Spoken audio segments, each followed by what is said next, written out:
Hey, thanks for clicking on the video. You're here to see if Disney Plus is for you. And I completely can give you a little inside look and give you an understanding on what they offer, how it works, and my actual thoughts on it, on whether or not you're gonna like it. So stay tuned for the video. It's coming up right now.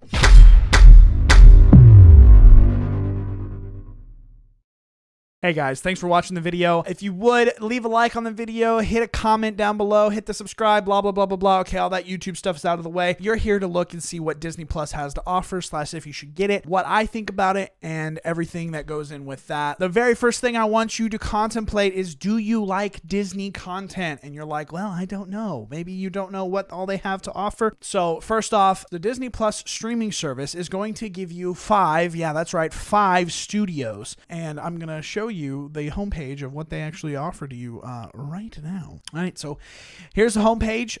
This is what you sign into. In case you didn't know, they show you your five studios right up top here. I think this is absolutely ingenious of them to categorize their stuff. So if you have anything that you particularly like from a particular studio, you're able to just hit it real fast. So you got Disney, Pixar, Marvel, Star Wars, and National Geographic real fast. Boom, smack, right there in front of your face.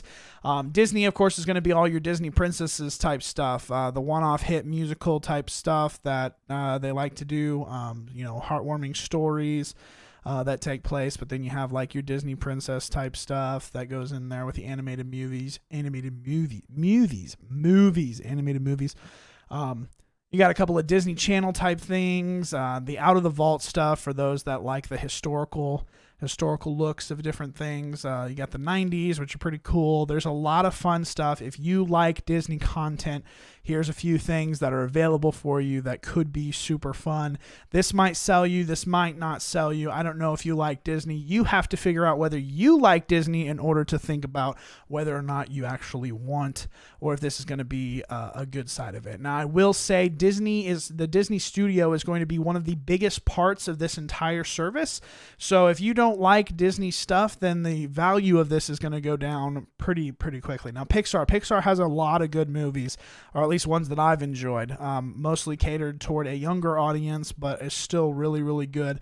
As you can kind of see here, there's a lot of short clips. So when you're looking at all of these, a lot of the Pixar type stuff are kind of shorter clips, or things that are more or less 5 to 7 minute type things. Like for the birds here, it has a runtime of 3 minutes. It was a small sketch that Pixar made at the beginning of one of their movies.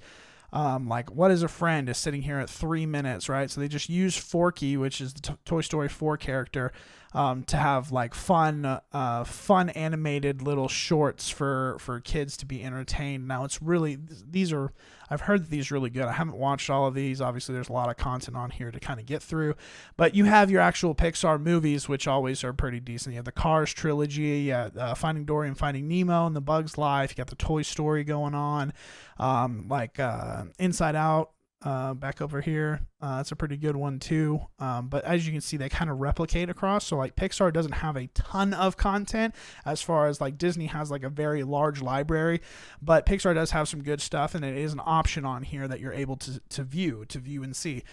So if you like Pixar, I would say it depends on how much you really like Pixar, because the amount of stuff that you're getting for your price might not be where you're thinking at. But if you can couple that with something else, such as Disney or Marvel or Star Wars or National Geographic, it could be really good.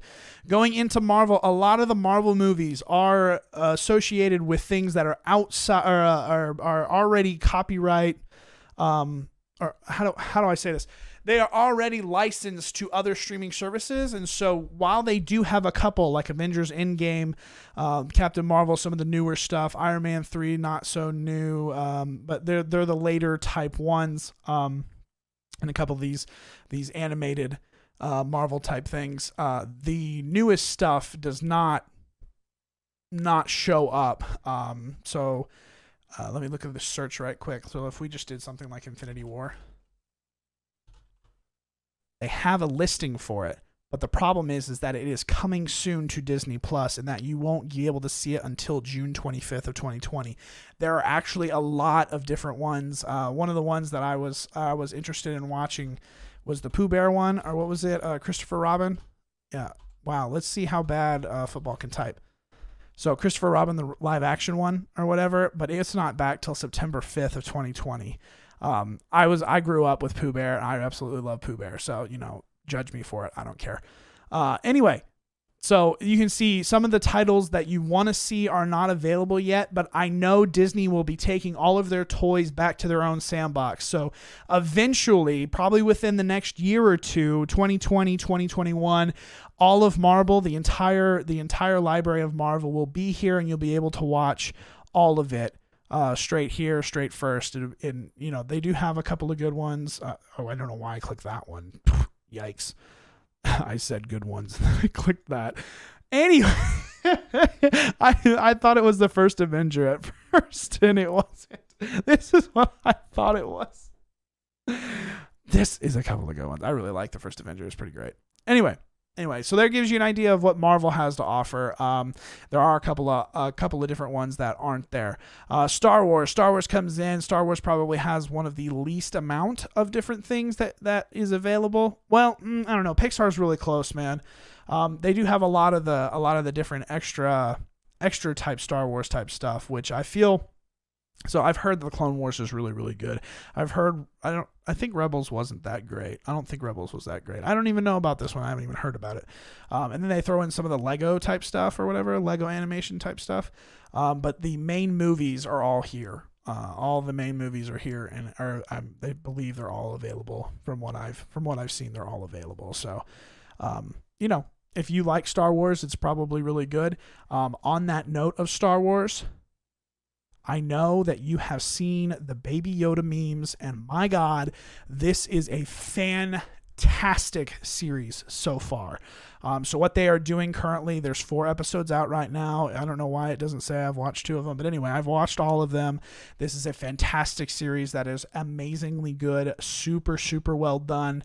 I am loving the absolutely dickens out of it. I'm excited for every episode, but they come out every Friday. So at the time of this recording, it's December 4th right now. At the time of this recording, it's December 4th of 2019.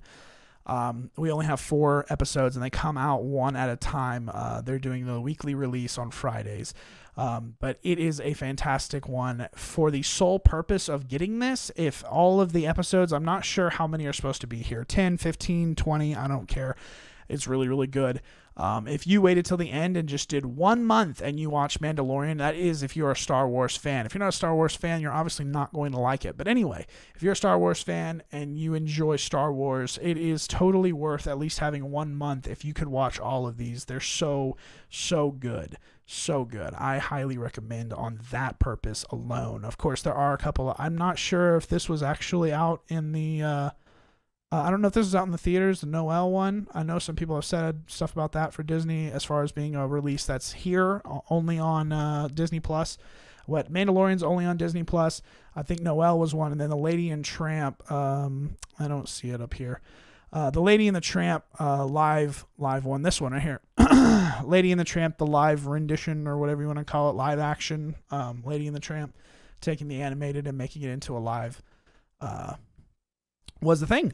It was a thing. You know what I'm saying? It was a thing. They did really well. And then National Geographic. I'm not a huge one for National Geographic. I know a lot of other people are. As far as getting all the Wet and Wild out there, of getting the super stuff. Oh, I didn't know there's car stuff in here. Interesting. But I don't watch any of these. I'm not really sure. But if you're a National Geographic person, there's your options right there. It kind of gives you a little overview. I'm not gonna be able to show you anything of nature, but that gives you an insight to know if you want Disney Plus. And by the looks of it, I'm thinking it's absolutely fantastic. Fan-freaking-tastic. It's so good. So good. So that gives you the overall look. The library will expand later. There, you can make your kind of decision. Guys, if you've made it to this part of the video, you are freaking fantastic. I love your beautiful face. If you would drop a like, hit the subscribe if you want to hit some more reviews type thing, trying to give you the insight of different stuff. I'm letting you live vicariously through my wallet. I'm just kidding. That's kind of weird. But you get what I'm saying, dude. You didn't have to pay for it, and you get to see what's available in case you want to see it, in case you don't want to see it, or want to get it or not want to get it. I hope that you you watching this video right now have a beautiful, beautiful day. So to tell you the truth, I've just talked so long, it should probably just end